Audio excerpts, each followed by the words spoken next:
गणेश जी की अद्भुत कथा। कैलाश पर्वत पर माता पार्वती को एक पुत्र की तीव्र इच्छा हुई। उन्होंने अपने शरीर के उपटन से एक अद्भुत बालक को बनाया और उसमें प्राण फूंक दिए। वह बालक बहुत सुंदर और तेजस्वी था। माता पार्वती ने उसे गणेश नाम दिया, जिसका अर्थ है गणों का स्वामी। उनका हृदय अपने नए पुत्र को देखकर आनंद से भर गया। गणेश जी अपनी माता पार्वती के बहुत प्रिय थे। वे हमेशा उनकी आज्ञा का पालन करते थे और उनकी सेवा में लगे रहते थे।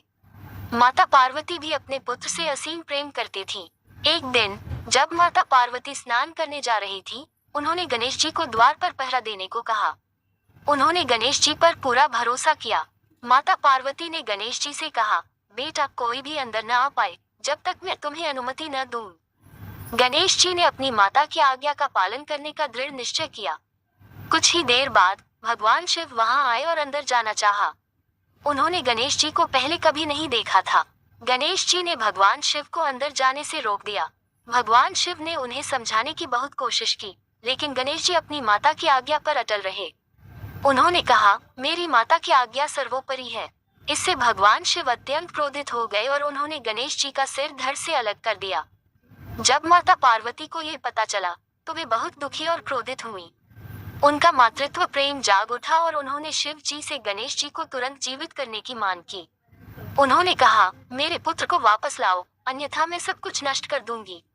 भगवान शिव ने अपने गणों को आदेश दिया कि वे उत्तर दिशा में जाएं और जो भी पहला प्राणी मिले उसका सिर ले आएं। गणों को उत्तर दिशा में एक विशाल हाथी का बच्चा मिला, जिसका सिर वे ले आए। भगवान शिव ने उस हाथी के सिर को गणेश जी के धड़ पर लगा दिया और अपनी दिव्य शक्ति से उन्हें फिर से जीवित कर दिया। इस प्रकार गणेश जी को हाथी का सिर मिला और उन्होंने एक नया शक्तिशाली रूप धारण किया। सभी देवता और माता पार्वती गणेश जी को नए रूप में देखकर बहुत प्रसन्न हुए। माता पार्वती ने अपने पुत्र को गले लगा लिया। उनके दुख का स्थान अब खुशी ने ले लिया था। भगवान शिव ने गणेश जी को आशीर्वाद दिया और उन्हें सभी गणों का अधिपति घोषित किया, जिसका अर्थ है गणेश। उन्होंने ये भी कहा कि किसी भी शुभ कार्य से पहले गणेश जी की पूजा की जाएगी। एक दिन सभी देवताओं के बीच एक महत्वपूर्ण प्रतियोगिता हुई।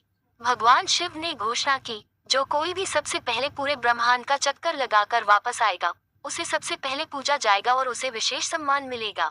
भगवान शिव के दूसरे पुत्र कार्तिकेय अपने तेज वाहन मोर पर बैठकर तुरंत ही ब्रह्मांड का चक्कर लगाने निकल पड़े। वे बहुत उत्साहित थे। गणेश जी ने सोचा, मैं तो छोटा हूँ और मेरा वाहन मूषक भी धीमा है। मैं इतनी जल्दी ब्रह्मांड का चक्कर कैसे लगा पाऊंगा। वे थोड़े चिंतित हुए, लेकिन फिर उन्हें एक अद्भुत विचार आया, जो उनकी बुद्धिमत्ता का प्रतीक था। उन्होंने अपनी आंखें बंद की और एक गहरी सांस ली। उनके चेहरे पर एक रहस्यमयी मुस्कान आ गई। गणेश जी ने अपनी आंखें खोली और अपने माता पिता शिव जी और पार्वती जी के पास गए। उन्होंने हाथ जोड़कर विनम्रता से कहा, मेरे लिए आप ही मेरा पूरा ब्रह्मांड है। और फिर उन्होंने श्रद्धापूर्वक उनके चारों ओर 7 बार चक्कर लगाए, ये दर्शाते हुए कि उनके माता पिता ही उनके लिए सब कुछ हैं। शिव जी और पार्वती जी गणेश जी की बुद्धिमत्ता और असीम भक्ति देखकर बहुत प्रसन्न हुए। उन्होंने गणेश जी को स्नेह से गले लगा लिया और उन्हें ढेर सारा आशीर्वाद दिया। कुछ समय बाद कार्तिकेय ब्रह्मांड का चक्कर लगाकर वापस आए। वे थके हुए लेकिन विजयी महसूस कर रहे थे। कार्तिकेय ये देखकर हैरान रह गए कि गणेश जी पहले से ही वहां थे और उनके माता पिता के साथ खड़े थे। तब शिव जी ने सभी देवताओं के सामने घोषणा की, गणेश ने अपनी बुद्धिमत्ता और माता पिता के प्रति असीम भक्ति से यह प्रतियोगिता जीत ली है। आज से किसी भी शुभ कार्य से पहले सबसे पहले गणेश जी की ही पूजा की जाएगी। और तब से यही पवित्र परंपरा चली आ रही है, जो हमें बुद्धिमत्ता और भक्ति का महत्व सिखाती है।